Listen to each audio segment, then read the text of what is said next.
Hello everyone, চলুন আজকে শীতের কালীন সময়ে খুব স্বল্প সময়ে একটা ভর্তা রেসিপি করে নিয়ে যাক। তো এখানে আমি নিয়ে নিয়েছি শুটকি মাছ। তো বুঝতে পারছেন এই ভর্তাটা এখন কি হতে চলেছে। হ্যাঁ, এটা হতে চলেছে শুটকির ভর্তা। তো আমি এখানে মরিচ নিয়ে নিয়েছি, রসুন, পেঁয়াজ আর হচ্ছে এক বাটি শুটকি মাছ। তো এখন এই শুটকি মাছটা আমি ভালোভাবে ওয়াশ করে নেব যাতে কোনো রকম বালু না থাকে। আর এটা বাটতে যত সহজ হয় এই জন্য আমি এটা 15 মিনিট ভিজিয়ে রাখবো পানিতে। তো 15 মিনিট পর এটা আমি এখন পানি থেকে উঠিয়ে নেব। আর এখানে আমার আম্মু আমাকে সাহায্য করছে।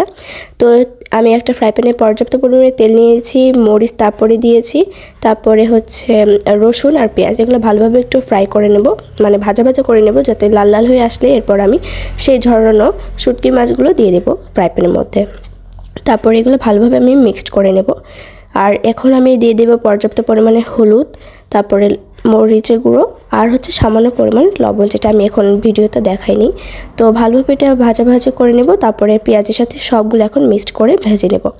আর আপনারা যারা এখন আমাকে সাবস্ক্রাইব করেন প্লিজ প্লিজ প্লিজ সাবস্ক্রাইব করে দিন এবং আমার ভিডিওটা লাইক শেয়ার কমেন্ট করে যাবেন। তো এখন আমি এগুলো সব বাটার পালা। তো আমি এখানে শুকনো মরিচ নিয়েছি, পর্যাপ্ত পরিমাণে লবণ আর মরিচগুলো বেটে নিয়ে এগুলো আমি এখন শুটকি মাছটা এখন বেটে নেব। তো আমার বেটে নেওয়ার পর হচ্ছে এখানে এক বক্স শুটকি ভর্তা হয়ে গেছে। তো আমি এখন এটা গরম গরম ভাতের সাথে ট্রাই করে নেব। তো আমার সাথে আপনারাও মনে মনে ট্রাই করুন। তো চলুন এখন আর কথা না বাড়িয়ে ভর্তাটা ট্রাই করা যাক গরম গরম ভাতের মধ্যে। তো এটা আমার মুখে নেওয়ার পর জাস্ট আমার মুখটা টেস্ট বাস্ট করেছে। তো আমার নেক্সট ব্লগের জন্য আপনারা সাবস্ক্রাইব করুন। বাই।